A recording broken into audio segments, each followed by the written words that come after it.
আসসালামু আলাইকুম। আমন্ত্রণ বাংলাভিশন সংবাদে, সঙ্গে আছি বিপাশা মজুমদার।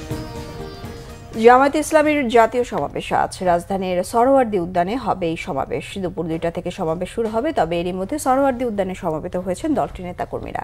ভোর থেকে দেশের বিভিন্ন স্থান থেকে আসা নেতাকর্মী সমর্থকরা সমাবেশ স্থলের উদ্দেশ্যে রওনা দেন। রাজধানীর বিভিন্ন বাস টার্মিনালে নেমে পায়ে হেঁটে তারা সরোয়ার্দী উদ্যানের পথ ধরেন।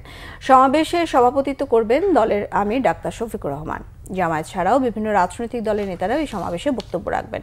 জামায়াত নেতারা জানিয়েছেন, অবাধ, সুষ্ঠু ও নিরপেক্ষ নির্বাচনে পরিবেশ সৃষ্টি, মৌলিক সংস্কার, জুলাই সনদ ও সংখ্যানুপাতিক পদ্ধতিতে জাতীয় নির্বাচন সহ 7টি বিষয়কে সামনে রেখে জাতীয় সমাবেশ করা হচ্ছে।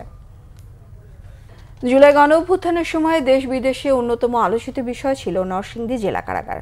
গত বছরের 19 জুলাই জেলা কারাগারে হামলা ও ভাঙচুর, অগ্নিসংযোগ এবং অস্ত্র লুটের মতো ঘটনা ঘটে। পালিয়ে যায় প্রায় 826 জন কয়েদি। এখনও ধরাছোঁয়ার বাইরে রয়েছে অনেকেই। নরসিংদী প্রতিনিধি লক্ষণ বর্মনের তথ্য ছবি নিয়ে ডেস্ক রিপোর্ট। জুলাই গণঅভ্যুত্থানে উত্তাল ছিল ঢাকা সিলেট মহাসড়কের নরসিংদী জেলাও। অন্যান্য জেলা শহরের মতো নরসিংদীর শিক্ষার্থীরাও সড়ক অবরোধ করে বিক্ষোভ করেছে। চলে পুলিশ ও নিষিদ্ধ ছাত্রলীগের সঙ্গে শিক্ষার্থীদের ধাওয়া পাল্টা ধাওয়া, টিয়ারশেল নিক্ষেপ ও গুলি। আহত হন অনেকেই। পুলিশের গুলিতে নরসিংদীতে প্রথম শহীদ হন 9ম শ্রেণীর শিক্ষার্থী তাহমিদ ভূঁইয়া। তার শহীদ হওয়ার খবর পুরো জেলায় ছড়িয়ে পড়লে আন্দোলন আরো তীব্র হয়। জেলখানার মোড় ঢাকা সিলেট মহাসড়ক অবরোধ করে প্রতিবাদমূলক বিভিন্ন স্লোগান দেন আন্দোলনকারী শিক্ষার্থী ও স্থানীয়রা। তাহমিদ হত্যা এবং ফ্যাসিস্ট পতন আন্দোলনের ধারাবাহিকতায় 19 জুলাই 2024 বিকেলে ঘটে জেলার সবচেয়ে বড় ঘটনা। সেদিন নরসিংদী জেলা কারাগারের মূল ফটক ভেঙে ফেলে বিক্ষুব্ধ জনতা। কারাগারে ভাঙচুর, অগ্নিসংযোগ ও লুট করা হয় অস্ত্র ও গোলাবারুদ। খুলে দেয়া হয় কয়েদিদের বন্দি সেল। পালিয়ে যান প্রায় 850 কয়েদি।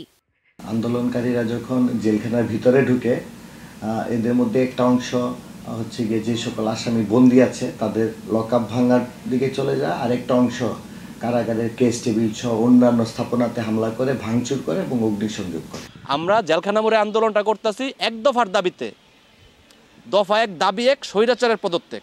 তার মধ্যেই বিক্ষিপ্ত কিছু জনতা এটা হয়তো ঘটিয়েছে। জেলখানা মোড়ের দিকে অগ্রসর হই, তখন গিয়ে দেখি ওইখানে অনেকে অস্ত্র, আপনার এই যে ডেক, পাতিল, তালা, চাল, নানা রকম জিনিসপত্র নিয়ে আসতেছে। এনকেএম স্কুলের শহীদ তাহমিদ, তার শরীরে গুলি লাগে এবং তার গুলিটা যে লাগে খুবই কাছ থেকে তার শরীরে গুলিটা লাগে, যার কারণে তার এখান থেকে শুরু করে পুরো শরীরেই তার গুলির ছাপটা দেখা গিয়েছিল।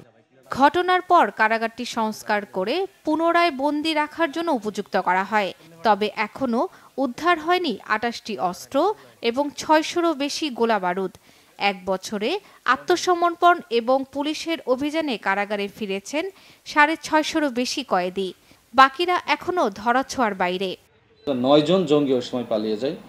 তো আমরা তাৎক্ষণিকভাবে 6 জনকে গ্রেপ্তার করতে সমর্থ হয়েছিলাম, আর 3 জন পলাতক ছিল। পরবর্তীতে তারাও সারেন্ডার করেছে এবং আপনাদের উদ্দেশ্যে বলতে চাই যে এই যে 9 জন জঙ্গি, এই 9 জন জঙ্গির 9 জনই কিন্তু এখন জামিনে বের হয়ে গেছে। 19 জুলাইয়ের মতো ঘটনা যে এটা নিরাপত্তার হুমকি তা না, এখানে মনের মাদকের বিষয় আছে, আরও কিছু বিষয় আছে। এই রাস্তার পর থেকে আমাদের ভিন্ন একেবারে রাস্তা এবং পেরিমিটার ওয়ালটা আপনি দেখছেন একেবারেই লাগোয়া। কারাগারের অবস্থান এরকম সাধারণত হলে অনেক ধরনের সমস্যা হতে পারে, বিধায় আমরা ওখানে না যাওয়া পর্যন্ত এর কার্যক্রমটা পুরোপুরি বেগবান করতে পারছি না। জেলা প্রশাসনের তথ্য অনুযায়ী জুলাই গণঅভ্যুত্থানে নরসিংদীতে শহীদ হয়েছেন 20 জন, আহত হন 450-রও বেশি। তবে বেসরকারি হিসেব অনুযায়ী আহতদের সংখ্যা 1000-এর বেশি। শর্মিলা কেয়া, বাংলাভিশন নিউজ ডেস্ক। গত বছর আজকের এই দিনে ঢাকা সহ সারা দেশে কারফিউ জারি করে রাজধানীকে একখণ্ড গাজায় পরিণত করেছিল ফ্যাসিস্ট আওয়ামী সরকার। ওই দিন শুধু রাজধানীর উত্তরাতেই 11 জনকে হত্যা করা হয়। সারা দেশে নির্মমভাবে পুলিশি ও আওয়ামী লীগের হামলায় ঝরে পড়ে 56টি তাজা প্রাণ। কারফিউ জারি করেও ছাত্র জনতাকে দমাতে পারেনি আওয়ামী লীগ। কি ঘটেছিল সেদিন? চুম্বক অক্ষ তুলে ধরছেন ওবায়দুল্লাহ মামুন। 18 জুলাই রাত থেকে সারা দেশে বন্ধ ছিল ইন্টারনেট সেবা বা কমপ্লিট শাটডাউন। 19 জুলাই সকাল থেকে সারা দেশে কারফিউ জারি। আন্দোলন হবে কিনা তা নিশ্চিত ছিল না ছাত্র জনতা। আগের দিন সরকার থেকে ঘোষণা দেয়া হলো আন্দোলনে কোনো শিক্ষার্থী মারা গেলে দায় নেবে না সরকার। এমন পরিস্থিতিতে অনেক অভিভাবকই সন্তানদের বের হতে দেবে কিনা এমন দ্বন্দ্বে ছিলেন তারা। সেদিন শিক্ষার্থীরা পরিবারের নিষেধাজ্ঞা উপেক্ষা করে রাষ্ট্রকে বেছে নিয়েছিল। সকাল থেকে রাজধানীর রামপুরা টিভি সেন্টার এলাকায় ছাত্র জনতা ও পুলিশ, বিজিবি ও সেনাবাহিনীর সাথে সংঘর্ষ হচ্ছিল। রামপুরা বাজার এলাকা থেকেও আন্দোলনকারীরা এগিয়ে আসলে টিয়ারসেল, রাবার বুলেট ও সাউন্ড গ্রেনেড ছুড়ে ছত্রভঙ্গ করার চেষ্টা করে আইনশৃঙ্খলা বাহিনী। মুহূর্তেই পুরো এলাকায় রূপ নেয় রণক্ষেত্রে। সেদিন রামপুরায় হাসিনা বিরোধী আন্দোলনে যোগ দিয়ে এক চোখ হারান ঢাকা বিশ্ববিদ্যালয়ের শিক্ষার্থী জসিমউদ্দিন। বলছিলেন 18 তারিখ থেকে ইন্টারনেট বন্ধ থাকায় কোনো ধরনের যোগাযোগ না করতে পারলেও 19 জুলাই যে যার জায়গা থেকে রাজপথে নেমে আসে। হাসিনা পতনে সবাই সেদিন দাঁড়িয়েছিল এক পথে, এক মতে। 19 তারিখে ওইভাবে তেমন কোনো নির্দেশনা ছিল না, কারণ সবকিছু বন্ধ করে দিছে, কারফিউ জারি করছে। তো এই অবস্থায় আমি দেখলাম 18 তারিখে আমরা যে মানুষগুলো আন্দোলনে গেছে, 19 তারিখে সেম মানুষগুলো আবার গেছে। কোনো নির্দেশনার প্রয়োজন পড়ে নাই বা কারোর মধ্যে কোনো ভয় নাই, শঙ্কা নাই, মানে একেবারে স্বতঃস্ফূর্তভাবে। শুক্রবার জুমার নামাজের পরপরই রাজধানীর বসুন্ধরা গেটের সামনে গগন বিদারী স্লোগান দিয়ে রাস্তায় নেমে আসে জনতার মিছিল। মুখে ছিল একটাই স্লোগান, এক দফা এক দাবি, হাসিনা তুই কবে যাবি। ওই দিন আন্দোলনের সম্মুখ যোদ্ধা ঢাকা বিশ্ববিদ্যালয়ের শিক্ষার্থী আবেদুল ইসলাম বলছিলেন, পুলিশের ছোড়া রাবার বুলেটে বসুন্ধরা এলাকা পরিণত হয়েছিল এক খণ্ডে গাজায়। পিতামাতার কথাকে উপেক্ষা করে সেদিন পিতামাতা রাষ্ট্র দুটার মধ্যে রাষ্ট্রকে বেছে নেওয়া, এটা একটা বিশাল সিদ্ধান্ত ছিল বাংলাদেশের শিক্ষার্থীদের জন্য। তো বিকেলে টানা 2 বার হেলিকপ্টার থেকে টিয়ার গ্যাস এবং রাবার বুলেট এবং গুলি ছোড়া হয়েছে।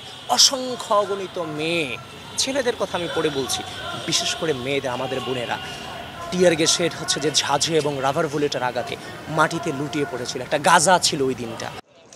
এদিকে যাত্রাবাড়িতে সকাল থেকেই রাস্তায় অবস্থান নেয় আন্দোলনকারীরা। রাস্তা অবরোধ করে মিছিল নিয়ে এগিয়ে আসার চেষ্টা করলে সংঘর্ষ বাধে পুলিশের সাথে। দুপক্ষের মধ্যে থেমে চলে সংঘর্ষ। মহাখালীতেও আন্দোলনকারী ও পুলিশের মধ্যে তুমুল সংঘর্ষ হয়। ব্যাপক ধাওয়া পাল্টা ধাওয়া ও সংঘর্ষ চলে মোহাম্মদপুরে। একে অপরকে লক্ষ্য করে টিয়ার শেল, সাউন্ড গ্রেনেড ও ইটপাটকেল নিক্ষেপ করছে পুলিশ ও বিক্ষোভকারীরা।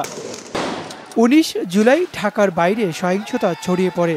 বিভিন্ন মহাসড়ক বন্ধ করে আন্দোলনে নামেন ছাত্র জনতা। পুলিশি হামলার প্রতিবাদে বিক্ষুব্ধ জনতা সেদিন বিভিন্ন থানায় হামলা চালায়। দিনভর রক্তক্ষয়ী সংঘর্ষে সারা দেশে সেদিন 56টি তাজা প্রাণ ঝরেছিল।